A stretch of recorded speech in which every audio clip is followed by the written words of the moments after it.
Dziś zajmiemy się płytą o trochę innym brzmieniu, takim bardziej hardkorowym, jednak cały czas oscylujemy w tych ciężkich brzmieniach z naszego rodzimego podwórka. A płytą tą jest Illusion 2.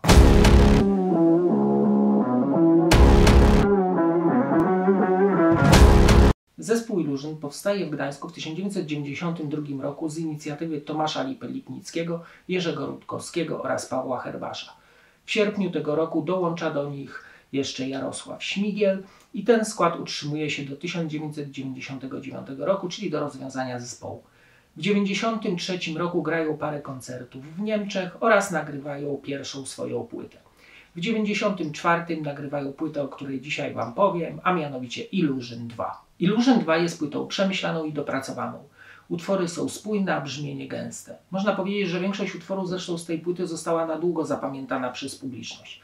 Na przykład dzięki utworowi Nóż Lipa został nominowany do Fryderyka za najlepszego wokalistę, a jego maniera wokalna jest na płycie taka gardłująca, można powiedzieć coś w stylu Biohazard. A sam feeling zespołu opiera się na takich tuzach jak Pantera czy Rage Against the Machine. Gitary brzmią ciężko, riffy są rwane, naprawdę fajnie. Teksty na płycie są głównie po polsku, ale to dobrze, gdyż lepiej pozwala nam się to wczuć w ten klimat lat 90., tych szarych blokowisk, gdzie w każdej bramie czyha ktoś, żeby nas okraść lub chciałby nam przyjebać. W tekstach Lipa po prostu przedstawia smutną rzeczywistość tamtych lat i walkę młodzieży z samymi sobą i ze swoimi problemami. Po prostu są one takie brudne, niczym brudna kałuża pełna oleju i błota. Te gorzkie teksty w połączeniu z muzyką pełną siły i mocy powodują, że przekaz na płycie staje się taki wręcz wizualny i zaczynamy dostrzegać to, czego nie dostrzegaliśmy do tej pory. I może właśnie o to chodziło. Pewnie jeżeli dorastałeś w latach 90., wciskając play, zaczynasz widzieć te obrazy tamtych lat. A ci młodzi, którzy nie żyli w tamtych latach, mogą czegoś się dowiedzieć o historii. I to jest właśnie wielkość chyba tego albumu. A teraz kilka fragmentów muzycznych. Zacznijmy od kultowego Noża. Jest to najbardziej charakterystyczny kawałek dla formacji Illusion, najbardziej kultowy, z takimi mega ciężkimi gitarami. Kawałek opowiada historię o kolesiu, który zabija człowieka, a potem nie wytrzymuje presji i sam popełnia samobójstwo. Bierze nóż, ten koleś bierze nóż, wychodzi nocą szukać dnia. Bierze łom, ten koleś bierze łom, wychodzi nocą posiać strach. Tylko to świetna ballada na gitarę i głos, która później rozwija się i nie brak jej tego iluzjonowego kopa. Za krótka noc, za krótki dzień, za krótki, za mało czasu, mało jest. Utwór Wojtek to przykład takiego gitarowego funky feelingu.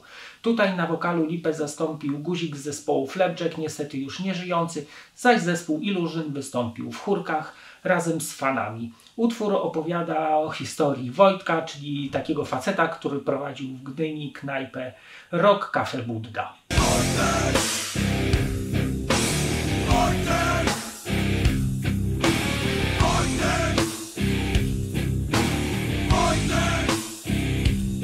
Na koniec proponuję fragment utworu Sugar, który jest po angielsku i opisuje takie relacje damsko-męskie ze wspaniałą gitarą prowadzącą.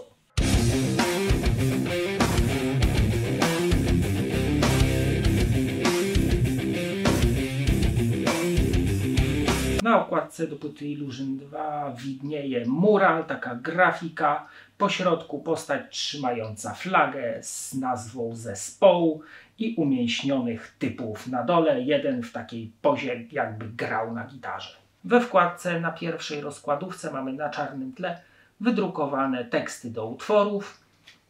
Na kolejnej rozkładówce, czyli na środku, zdjęcie zespołu na tle tego muralu, który był na okładce. Na ostatniej rozkładówce zaś mamy po lewej stronie teksty utworów, zaś po prawej skład zespołu, podziękowania, kto grał na jakim zespole, gdzie została płyta wyprodukowana i nagrana. Płyta CD, jak widzicie, jest w takiej niebieskiej tonacji z nazwą zespołu, po lewej zaś zdjęcie chłopaków z zespołu. Na tyle pudełka mamy, jak widzicie, hologram oraz wydrukowane tytuły utworów na tle muralu, myślę, że jakiejś tam dalszej jego części. Zespoły grające w latach 90. te cięższe odmiany rocka były naprawdę na bardzo wysokim poziomie. Ilużyn czy Proletariat, te zespoły naprawdę chciały coś pokazać i zwrócić uwagę na jakieś rzeczy, które są niedostrzegalne, a które powinno społeczeństwo widzieć.